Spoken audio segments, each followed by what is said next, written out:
तो जैसा कि हमने इसके पिछले एपिसोड में देखा था कि वैंग लिन को डोंगलिन सेक्ट के एंसेस्टर ने बताया था कि उनके एक एंसेस्टर ग्रैंड एम्पीरियन, जिसे देखकर वैंग लिन शॉक्ड, और उन्होंने वैंग लिन को डोंगलिन पूल की सच्चाई भी बता दी थी कि वो इतना पावरफुल नहीं कि तुम्हारी एसेंस से स्क्रू बॉडीज को बना दे, लेकिन वो तुम्हारी एसेंस को बढ़ने में हेल्प करेगा। और उन्होंने कहा था वैंग लिन उस पूल के नीचे ही फॉरेन कल्टीवेटर है, उसके स्पेशल एसेंस को भी सीख सकता है। और अब वैंग लिन डोंगलिन पूल में एंटर करने वाला है। तो अब आगे वीडियो की शुरुआत में डोंगलिन सेक्ट का इल्यूजन सुबह की धूप में बहुत ही शानदार लग रहा था। वहाँ के सभी मेंबर्स शांति से अपनी बॉडी को कल्टीवेट कर रहे थे और आसपास की पावर को एब्जॉर्ब कर रहे थे। पूरा का पूरा सेक्ट एक पानी के बुलबुले जैसा लग रहा था, जो देखने में तो बहुत खूबसूरत था, लेकिन हल्का सा टच होते ही टूट सकता था। और जो चीज जितनी खूबसूरत लगती है, असल में वो उतनी ही इल्यूजरी होती है। और उस सेक्ट के पिछले पहाड़ पर एक विशाल ऑल्टर बना हुआ था। ये नीले पत्थर का ऑल्टर 10,000 फीट चौड़ा और 1,000 फीट लंबा था, जिसमें से एक अजीब सी ठंडक बाहर आ रही थी। उसके ठीक ऊपर एक छोटा सा पूल था, जिसमें अभी भी थोड़ा पानी बचा हुआ था। वैंग लिन वहां खड़े होकर उस पूल को लगातार देख रहा था और उसके दिमाग में बहुत कंफ्यूजन चल रहा था। लेकिन उसके पीछे खड़े लियू जिनब्याओ की डर के मारे हालत खराब हो रही, क्योंकि लियू जिनब्याओ सोच रहा था कि जैसा साफ पानी उसे दिख रहा है, असल में वहां नीचे शायद कंकाल और लाशों का ढेर छिपा हुआ है। वो किसी और चीज से नहीं, बल्कि एक अनजान खतरे से डर रहा था। लेकिन वैंग लिन का ध्यान कहीं और ही था और वैंग लिन अजीब सी उलझन में सोचने लगता है कि ये जगह ऐसी क्यों है। उसने 7 कलर्ड सेलेस्टियल सॉवरेन की फॉल्स मेमोरी में जो डोंगलिन पूल देखा था, वहां तो एक बहुत बड़ा पूल था, लेकिन कोई ऑल्टर था ही नहीं। तो इन दोनों बातों में से सच क्या है और झूठ क्या है? और तभी वैंग लिन अपनी आंखें खोलता है और आसपास घूर कर देखता है, तो उसकी ऐसी नजर किसी भी इल्यूजन को तोड़ने के लिए काफी थी। जैसे ही इल्यूजन टूटता है, तो वो ऑल्टर एकदम पुराना और दरारों से भरा हुआ दिखने लगता है, जिसके ऊपर सूखे खून के निशान थे। उस जगह मौत की औरा घिर जाती है, लेकिन वो पानी का पूल अभी भी वैसा ही था। वैंग लिन समझ जाता है कि यही असली डोंगलिन पूल है, और अगर ये ऑल्टर इतने लंबे वक्त से यहाँ है, तो इसका मतलब सारा बदलाव खुद 7 कलर्ड सेलेस्टियल सॉवरेन के अंदर ही आया था। इस छोटी सी बात से वैंग लिन के दिमाग में सवालों का तूफान खड़ा हो जाता है, और वो इमॉर्टल एस्ट्रल कॉन्टिनेंट पर सच में डोंगलिन सेक्ट आने के बाद अपने केव वर्ल्ड को लेकर क्वेश्चन करने लगता है। वो सोचता है कि क्या केव वर्ल्ड के अंदर उसने सच में सब कुछ कंट्रोल कर लिया था? ऑल सियर का ऑरा, वो पत्थर के टैबलेट्स और सॉवरेन की फॉल्स मेमोरीज, आखिर उनके पीछे क्या राज थे? यहाँ तक कि ग्रैंड एम्पीरियन डोंगलिन भी यहीं पर इंजर हो गए थे और उनकी बॉडी कभी नहीं मिली। तो आखिर डोंगलिन सेक्ट को किसने डिस्ट्रॉय किया था? वैंग लिन लंबे टाइम तक उस पूल को देखता है और पानी में अपनी परछाई देखता है, जहाँ उसके सफेद बाल और सफेद कपड़े दिख रहे थे। और तभी उसे अपने हेवन डिफाइंग बीड की याद आती है और उसके दिमाग की घंटी बजती है। वो हैरानी से सोचता है कि 7 कलर्ड सेलेस्टियल सॉवरेन ने डाओ यी और टीचर को बिना पता चले बीड कैसे ले लिया। जब केव वर्ल्ड में ब्लू ड्रीम और 7 कलर्ड डाओ यी जैसे लोग इस बीड को उसके पास देख सकते थे, तो इमॉर्टल एस्ट्रल कॉन्टिनेंट पर आने के बाद किसी ने भी इस बीड को नोटिस क्यों नहीं किया? यहाँ तक कि उसके टीचर ख्वान लुरॉ ने भी इसे नहीं देखा और डाओ यी ने भी इसे चुराने की कोशिश नहीं की। आखिर इस हेवन डिफाइंग बीड को बनाया किसने था और इसका असली काम क्या है? उसे उस स्कॉर्पियन की सोल याद आती है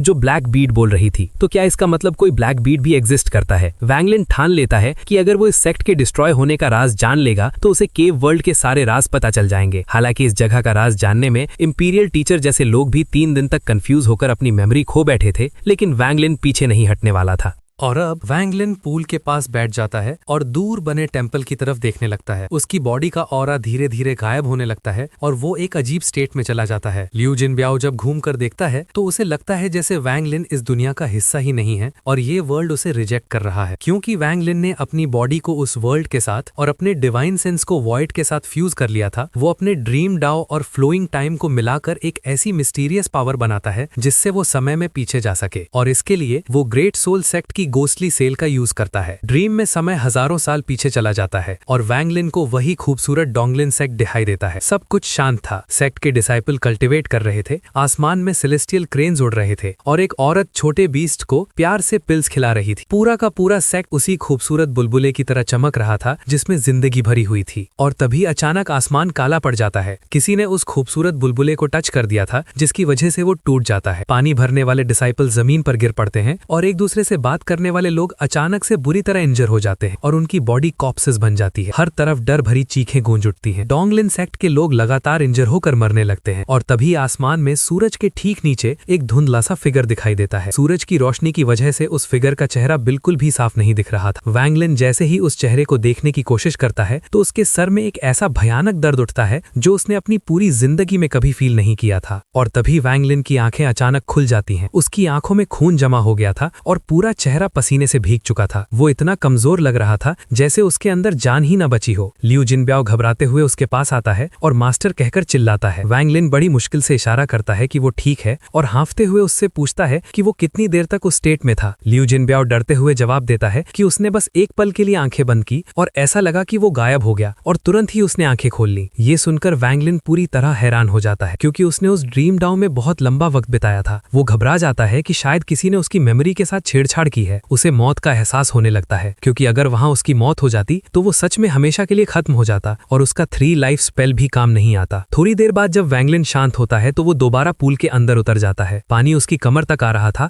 और वो अपना कल्टीवेशन शुरू कर देता है। वो पूल के साथ मिक्स होकर अपनी सनडर्ड नाइट वाली डीप स्टेट में चला जाता है। जब वैंग लिन दोबारा आंखें खोलता है तो वो कंफ्यूजन से देखता है कि पूल का 30% पानी काम हो चुका था। लिू जिनब्याओ उसे बताता है कि सिर्फ 3 सांसें ही बीती हैं। वैंग लिन को लगता है कि वो फेल हो गया है। उसे अपने एंसेस्टर की बात याद आती है कि पूल में सिर्फ 2 बार एंटर किया जा सकता है और तीसरी बार कोशिश करने पर मौत हो सकती है। लेकिन वैंग लिन मौत का रीजन जानना चाहता था ताकि वो और ट्राई कर सके, इसलिए वो दोबारा अपनी आंखें बंद करके उसी अजीब स्टेट में चला जाता है। इस बार एक अजीब सी फोर्स उसके अंदर एंटर करने लगती है। उसकी लेफ्ट आई के अंदर एक रोशनी सी झलकती है जबकि राइट आई बिल्कुल धुंधली थी। इससे पहले कि वो उस रोशनी को पकड़ पाता उसकी नींद खुल जाती है। लिू जिनब्याओ बताता है कि इस बार 5 सांसें बीती हैं। अब वैंग लिन समझ जाता है कि ये पूल आसान नहीं है, इसलिए वो बैकअप के लिए अपने गोल्डन एग्जॉल्ट सी ड्रैगन को बाहर निकाल लेता है और उसे ऑर्डर देता है कि कुछ भी गड़बड़ होते ही वो उसे तुरंत बाहर खींच ले। और जैसे ही वैंग लिन तीसरी बार पूल के अंदर कोशिश करता है तो पानी की एक भयानक फोर्स उसके दिमाग में ब्लास्ट होती है और एक गुस्से भरी आवाज गूंजती है, लियान युनजुए, तुम धोखेबाज हो। वो चीख इतनी पावरफुल थी कि वैंग लिन का सर फटने वाला था और तभी उसका ड्रैगन उसे जोर से खींचकर बाहर निकाल लेता है। वैंग लिन समझ जाता है कि वो फोर्स चेक करती है कि कौन कितनी बार अंदर आया है। वो सोचता है कि शायद ये लियान युनजुए वही सेलेस्टियल एंसेस्टर है और तभी पूल का पानी फिर से पूरा भर जाता है। अब वैंग लिन लिू जिनब्याओ को अंदर जाकर ट्राई करने के लिए कहता है। लिू जिनब्याओ 2 बार ठीक ठाक कोशिश कर लेता है, लेकिन तीसरी बार में वैंग लिन के कहने पर लिू जिनब्याओ अपने डाउ ऑफ डिसेप्शन का यूज करता है। वो खुद को धोखा दे देता है कि ये उसकी पहली ही कोशिश है और इस धोखे की वजह से वो 10 सांसों तक अंदर टिका रहता है। जब लिू जिनब्याओ बाहर आता है तो उसकी आंख सूरज की तरह चमक रही थी। वो खुशी से बताता है कि उसने एब्सोल्यूट बिगिनिंग एसेंस को थोड़ा सा टच किया है और वो चाहता है कि वैंग लिन भी इस टेक्निक का यूज करे, लेकिन वैंग लिन मना कर देता है क्योंकि वो खुद ये टेक्निक जानता था। वो चौथी बार पूल में उतरता है और पानी को धोखा देकर उस मिस्टीरियस टेक में चला जाता है। उसकी लेफ्ट आई के पास वही रोशनी आने लगती है और तभी उसके दिमाग में एक आवाज गूंजती है कि उसने करोड़ों बार सूरज को उगते देखा है। तब जाकर उसे इस एब्सोल्यूट बिगिनिंग एसेंस की समझ आई है और जैसे ही वो आवाज वैंग लिन के दिमाग में गूंजती है उसकी लेफ्ट आई में दिखने वाली रोशनी और भी ज्यादा चमकने लगती है। ऐसा लग रहा था जैसे उसकी पूरी बॉडी इस दिव्य लाइट से कवर हो गई हो। यहाँ वैंग लिन को एब्सोल्यूट बिगिनिंग एसेंस की असली समझ मिलने लगती है। ये कोई इनहेरिटेंस या तोहफा नहीं था, बल्कि वैंग लिन के सामने इस एसेंस का पूरा रूप खुलकर आ गया था। अब ये सब उसकी खुद की काबिलियत पर डिपेंड करता था कि वो इससे कितना सीख पाता है। कुछ लोग शायद पहली बार में ही इस रोशनी को देखकर एक सीड हासिल कर लेते हैं जो बाद में उनके दिल में जगह बना लेता है, लेकिन वैंग लिन को शुरुआत में सिर्फ अपनी एसेंसेस की ताकत में थोड़ा सा इजाफा महसूस होता है। वैंग लिन इस वक्त एक ऐसी हालत में पहुंच जाता है जहां वो वक्त और अपने आसपास की हर चीज को पूरी तरह भूल चुका था। जब पूल की पावर उसे होश में लाती है तो वो देखता है कि उसकी आंख की रोशनी धीरे धीरे कम हो रही है। तभी वैंग लिन चमकती हुई आंखों के साथ सोचता है कि उसे थोड़ा और वक्त चाहिए। वो 5वीं बार कॉम्प्रिहेंड करने के लिए अपनी आंखें बंद कर लेता है और पूल की जांच से बचने के लिए डाउ ऑफ डिसेप्शन का सहारा लेता है। इस बार वैंग लिन को अपनी लेफ्ट आई के सामने एक अनंत रोशनी दिखाई देती है और तभी उसके दिमाग में एक पुरानी आवाज बोलती है कि एब्सोल्यूट बिगिनिंग असल में शून्य यानी वॉइड से पैदा हुई थी। वो आवाज बताती है कि सेलेस्टियल्स के आने से पहले पुराने लोग सूरज को देखकर उसकी गर्मी की पूजा करते थे और इसी वजह से एब्सोल्यूट बिगिनिंग की मिस्टीरियस पावर पैदा हुई। जैसे जैसे वक्त बीता ये power law of absolute beginning में बदल गई। इस कानून ने सूरज को निकलने और ढलने पर मजबूर कर दिया, लेकिन वैंग लिन को समझ आता है कि सूरज का आना जाना असल में इंसान के दिल से जुड़ा है। अगर दिल मूव करता है तो धरती और आसमान भी मूव करते हैं और तभी सूरज ऊपर नीचे होता है। वैंग लिन इस पुरानी आवाज में पूरी तरह डूब जाता है और देखता है कि उसकी आंख की लाइट उसे कवर कर लेती है। उसे ऐसा लगता है जैसे वो करोड़ों बार सूरज को उगते हुए देख रहा हो। इन सनराइजेस के दौरान वैंग लिन को एक बहुत ही सच्चा और नेक ऑरा महसूस होता है। ये उन लोगों का ऑरा था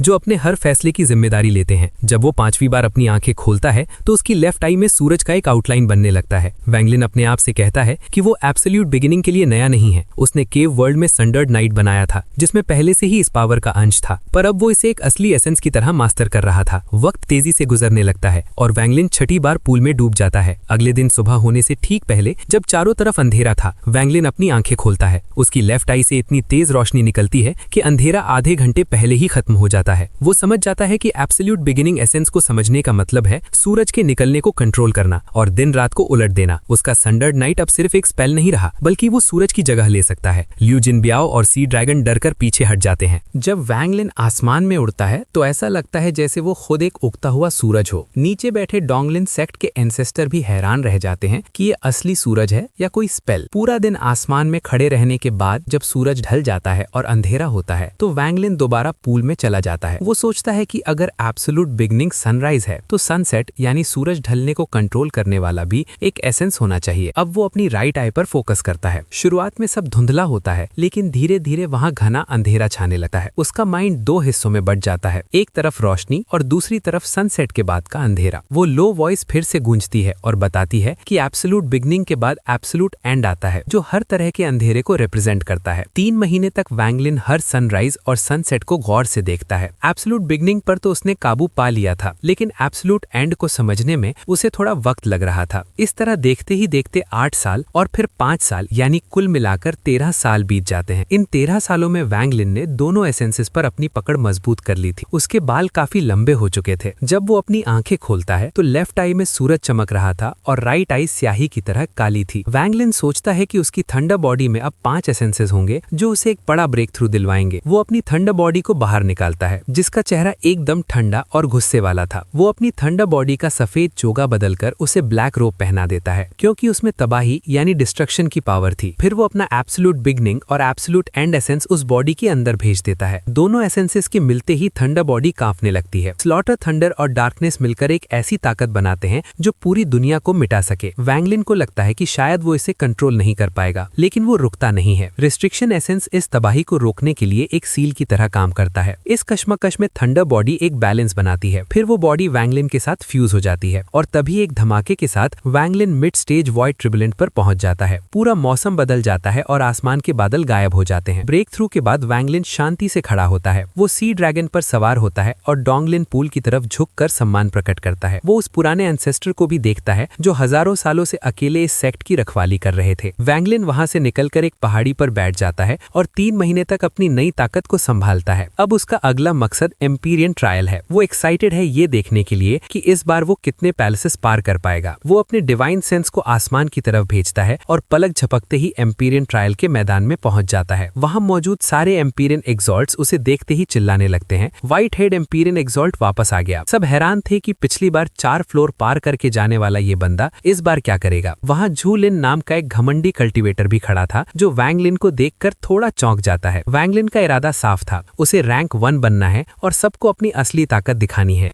और ये एम्पीरियन ट्रायल एक ऐसी रहस्यमयी जगह थी जो प्राचीन समय से एग्जिस्ट करती थी। यहाँ एंटर करने का रास्ता सिर्फ एक एम्पीरियन एक्सॉल्ट कल्टीवेटर की डिवाइन सेंस के पास था, जो आसमान की ऊंचाइयों में उड़ते हुए यहाँ पहुंच सकती थी। इस जगह का निर्माण सेलेस्टियल एंसेस्टर में इमोरियल गॉड रेल्म की नकल करके किया था, ताकि उनके वंशज पहले से ही उस महान रेल्म के लिए तैयार हो सके और आगे चलकर ग्रैंड एम्पीरियंस की संख्या बढ़ सके। काउंटलेस सालों से कई एम्पीरियन एक्सॉल्ट्स यहाँ अपनी ताकत दिखाने और सेलेस्टियल क्लैन में नाम कमाने आते रहे हैं। 5 ग्रैंड एम्पीरियंस की नजर हमेशा इस जगह पर बनी रहती थी, क्योंकि उनके अंदर काम करने वाले 90% कल्टीवेटर्स ने किसी न किसी पैलेस को यहाँ फतह किया था। और तभी पहले पैलेस के बाहर खड़े सैकड़ों कल्टीवेटर्स की भीड़ में वैंग लिन एक तेज रोशनी की किरण की तरह वहाँ अराइव करता है। जैसे ही वो जमीन पर कदम रखता है, हर किसी की निगाहें उस पर जम जाती हैं। वैंग लिन बिल्कुल काम था। कुछ लोग उसे पहले से जानते थे तो उन्होंने स्माइल के साथ उसका स्वागत किया, लेकिन सब लोग खुश नहीं थे। कुछ साल पहले जब वैंग लिन ने लगातार 4 पैलेसेस पास किए थे तो उसने एक सन्नाटा पैदा कर दिया था। फिर भी कुछ घमंडी कल्टीवेटर्स को लगता था कि सिर्फ 4 पैलेसेस पास करना कोई बड़ी बात नहीं है। वहां खड़ा एक कल्टीवेटर हैरानी से बोलता है, मैंने सुना था इस व्हाइट हेड कल्टीवेटर ने पहले पैलेस में फेल होने के बाद सीधा 4 पैलेसेस पर जीत हासिल की थी। ये बंदा मामूली नहीं लगता। लेकिन दूसरा उसकी बात काटते हुए घमंड से कहता है, 4 पैलेसेस तो कोई भी पास कर ले, उसने पहले पैलेस में सिर्फ नाटक किया था। तीसरा तो मजाक उड़ाते हुए कहता है, मुझे लगता है ये ज्यादा से ज्यादा 5वें पैलेस तक ही टिक पाएगा। वहां दूर बैठा एम्पीरियन एक्सॉल्ट जूलिन अपनी आंखें बंद करके बैठा था। उसे नहीं लगता था कि वैंग लिन में इतना दम है कि वो 7वें पैलेस तक भी पहुंच पाएगा, इसलिए वो उसे इग्नोर कर देता है। वैंग लिन बिना वक्त गंवाए ऊपर की तरफ देखता है, जहां हर एक पैलेस दूसरे से ऊंचा और ज्यादा खतरनाक था। 9th पैलेस तो धुंधला सा दिख रहा था। वैंग लिन को पता था कि यहाँ टोटल 19 पैलेसेस हैं और अब तक सिर्फ 60 लोग ही ही 9वें पैलेस को पार कर पाए हैं। जो कल्टीवेटर 10th पैलेस पास कर लेता है वो असेंडेंट एम्पीरियन बन जाता है, जो कि एक बहुत बड़ी उपलब्धि थी क्योंकि पूरे क्लैन में सिर्फ 48 लोग ही उस लेवल पर थे। र्यूमर्स तो ये भी थी कि जो 19th पैलेस पास कर लेगा वो ग्रैंड एम्पीरियन बनने की क्षमता रखेगा। सबसे ताकतवर असेंडेंट एम्पीरियन मिंग दाओ 16th पैलेस पर रुक गया था और उसे क्लैन का 6th सन माना जाता था। वैंग लिन मन ही मन सोचता है, इस सफर में शायद मेरी मुलाकात मिंग दाओ से हो, पर अभी मेरा मकसद कुछ और है। इस बार मैं बिना सोल आर्मर के अपनी हदों को परखना चाहता हूँ। एक झटके में वैंग लिन की आंखें चमकती हैं और वो तेजी से फ्लाई करते हुए पहले 4 लेवल्स को पलक झपकते ही पार कर लेता है। वो सीधा 5th पैलेस में एंटर करता है। वहां का नजारा बदल जाता है और वो खुद को एक विशाल स्टार सिस्टम में पाता है। पिछली बार 36 प्लैनेट्स के साथ एक गोल्डन प्लैनेट था, लेकिन इस बार उसके सामने 45 प्लैनेट्स फ्लाई कर रहे थे, जिनमें से 5 प्लैनेट्स अचानक सुनहरे रंग में बदलकर एक भयानक प्रेशर छोड़ने लगते हैं। वैंग लिन शांति से बोलता है, सिर्फ 5, और तभी वो अपनी वॉइड ट्रिबुलेंट कल्टीवेशन को पूरी तरह रिलीज कर देता है। वो अपने स्पेल्स को फ्यूज करना शुरू करता है, 1, 2, 10 और फिर 21। उसे पता था कि मिड स्टेज वॉइड ट्रिबुलेंट की लिमिट 18 स्पेल्स होनी चाहिए, लेकिन उसके पास मेटल और वुड एसेंसेस की एक्स्ट्रा पावर थी। वो अपने शरीर पर जोर डालता है और 22nd स्पेल फॉर्म कर लेता है। लेकिन वो वहीं नहीं रुकता। डोंग लिन पूल की वजह से उसकी ताकत बढ़ गई थी और वो चिल्लाते हुए 23rd स्पेल भी तैयार कर लेता है। इस लेवल के लिए मेरा 8 एसेंस ट्रू बॉडी ही काफी है। वांग लिन गरजता है, उसका 5 एलिमेंट ट्रू बॉडी प्रकट होता है और दोनों मिलकर एक ऐसा पंच मारते हैं जो 46 स्पेल्स की ताकत के बराबर था। एक जोर का धमाका होता है और पूरा वॉइड कोलैप्स हो जाता है। उस पैलेस से ऐसी गोल्डन लाइट निकलती है जो पूरे आसमान को कवर कर लेती है। नीचे खड़े कल्टीमेटर्स ये देखकर हैरान तो थे, पर उन्हें लगा कि ये वांग लिन की हद है। जू लिन अभी भी अपनी आंखें बंद रखे था, ये सोचते हुए कि वो खुद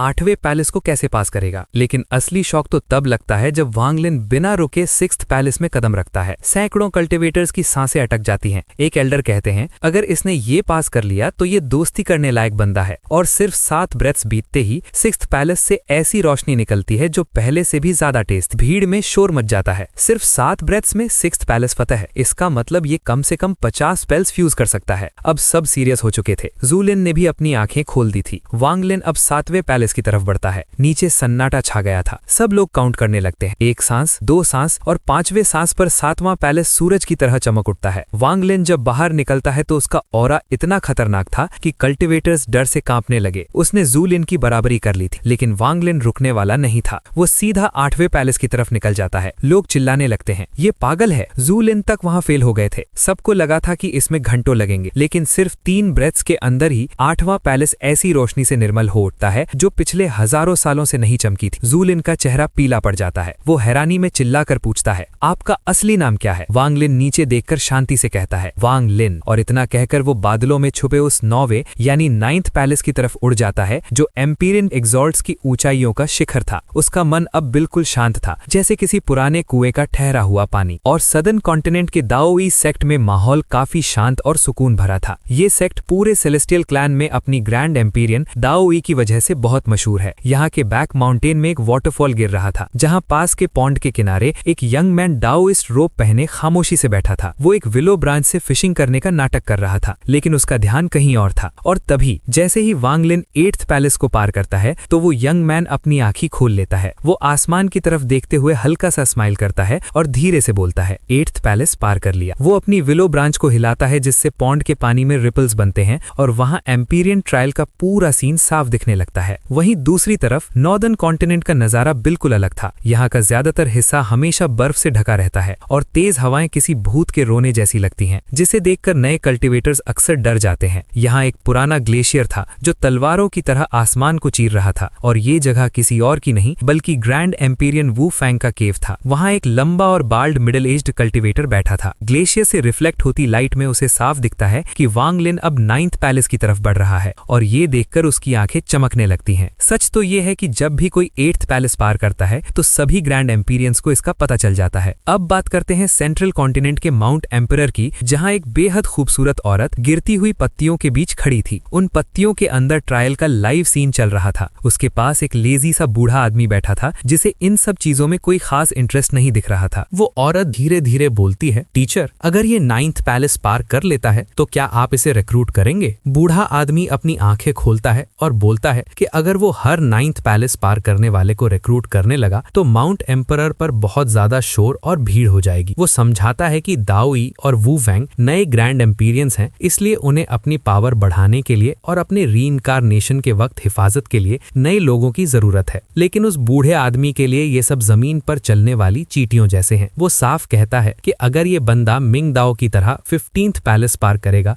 तभी वो इसे रिक्रूट करने के बारे में सोचेगा। ये सुनकर वो औरत खामोश हो जाती है और बस ट्रायल को देखती रहती है। इसी बीच इंपीरियल सिटी के एक लग्जूरियस पैलेस में वैंग लिन को एक वाटर कर्टन पर देखा जा रहा था। वहीं ईस्टर्न कॉन्टिनेंट के पर्पल यांग सेक्ट में भी एक मिडिल एज्ड मैन मिरर में ट्रायल देख रहा था। उस आदमी के पास 2 छोटी लड़कियां बैठी थीं जो जेड डॉल्स जैसी सुंदर थीं। इनमें से रेड कपड़ों वाली लड़की जिसका नाम हैन हैन था वो अपने बालों से खेलते हुए बाहर जाने का प्लान बना रही थी। वहीं पास में एक कल्टीवेटर बैठा था जिसके गर्दन में चेन बंधी थी। वो बेचारा बुरा सा मुंह बनाए बैठा था और बहुत दुखी लग रहा था। पर्पल कपड़ों वाली लड़की यानी वावा उस कल्टीवेटर का सर थपथपाते हुए बोलती है, ए लिटिल वुल्फ, ये कैसा एक्सप्रेशन है? अच्छे बच्चे बनो और बदमाशी मत करो। मिडिल एज्ड मैन जिसका नाम गुया था वो परेशान होकर बोलता है, दोनों नन्ही एंसेस्टर्स अब खेलना बंद करो। इस बंदे को देखो, ये हमारे ईस्टर्न कॉन्टिनेंट से है और इसे रिक्रूट करना ही पड़ेगा। लेकिन हैन हैन हंसती है और उल्टा ऑर्डर देती है कि लिटिल वुल्फ को सबक सिखाने के लिए उसे 9 यिन पूल में डाल दो। गोया ये सब देखकर बहुत सीरियस हो जाता है और उन दोनों लड़कियों के सामने बो करते हुए चिल्लाता है, ग्रैंड एम्पीरियन जेमिनाई। तब जाकर वो दोनों उसकी तरफ देखती हैं। वो उसे समझाता है कि इस शख्स को रिक्रूट करना बहुत जरूरी है। आखिर में हैन हैन मान जाती है और बोलती है, ठीक है, उसे ले आओ, हम भी देखेंगे। और फिर वो दोनों वहां से गायब हो जाती हैं। ट्रायल के अंदर वैंग लिन 8th पैलेस की गोल्डन लाइट के बीच तेजी से 9th पैलेस की तरफ बढ़ता है और बिना रुके अंदर एंटर कर जाता है। नीचे खड़े सभी कल्टिवेटर्स अपनी सांस रोककर देख रहे थे। वैंग लिन वहां के स्टार सिस्टम को देखकर समझ जाता है कि यहाँ 99 प्लैनेट्स होंगे और तभी उन 99 प्लैनेट्स वैंग लिन की तरफ तेजी से बढ़ते हैं, जिनमें से 9 प्लैनेट्स बहुत ज्यादा चमक रहे थे। वैंग लिन अपनी ठंडी नजरों से उन्हें देखता है और तुरंत अपनी 5 एलिमेंट ट्रू बॉडी और थंडर एसेंस ट्रू बॉडी का यूज करता है। वो 3 इथीरियल एसेंसेस के साथ टोटल 92 स्पेल्स को अपनी बॉडी में फ्यूज कर लेता है। वो अपना राइट हैंड उठाता है और उसकी आर्म एक भयंकर इन ब्लेड में बदल जाती है। वो उन प्लैनेट्स पर एक जोरदार चॉप मारता है जिससे 92 ब्लेड शैडोज निकलती हैं। ये शैडोज पूरे स्टार सिस्टम को चीर देती हैं और 92 प्लैनेट्स तुरंत ब्लास्ट हो जाते हैं। इसके बाद वैंग लिन की ट्रू बॉडीज बाहर निकलती हैं और बाकी बचे 7 गोल्डन प्लैनेट्स पर टूट पड़ती हैं। 5 एलिमेंट ट्रू बॉडी अलग अलग एसेंस में बदलकर उन्हें डिस्ट्रॉय करती है और थंडर एसेंस ट्रू बॉडी एक भयंकर रोर के साथ बाकी प्लैनेट्स को खत्म कर देती है। नजारा ऐसा था जैसे 99 प्लैनेट्स एक साथ फट गए हों और वहां एक जोरदार गोल्डन वेव फैल जाती है। 9th पैलेस से इतनी तेज गोल्डन लाइट निकलती है जो सालों से किसी ने नहीं देखी थी। नीचे खड़े कल्टिवेटर्स ये देखकर दंग रह जाते हैं। एक कल्टिवेटर चिल्लाकर बोलता है, इसने 9th पैलेस पार कर लिया है, अब वैंग लिन का नाम पूरे कॉन्टिनेंट में गूंजेगा। दूसरा बोलता है कि 9th पैलेस पार करने का मतलब है कि वो एम्पीरियन एक्सॉल्ट के पीक पर पहुंच गया है और असेंडेंट एम्पीरियन बनने के बहुत करीब है। ज़्यूलिन ये देखकर अपना सर नीचे कर लेता है और बाकी सभी कल्टिवेटर्स हाथ जोड़कर वैंग लिन को सम्मान देते हैं। सब मिलकर बोलते हैं, फेलो कल्टिवेटर वैंग लिन, 9th पैलेस पार करने के लिए बहुत बहुत बधाई हो। तो वीडियो को यहीं पर एंड करते हैं और तुम्हें जल्द ही इसका नेक्स्ट पार्ट भी देखने को मिल जाएगा।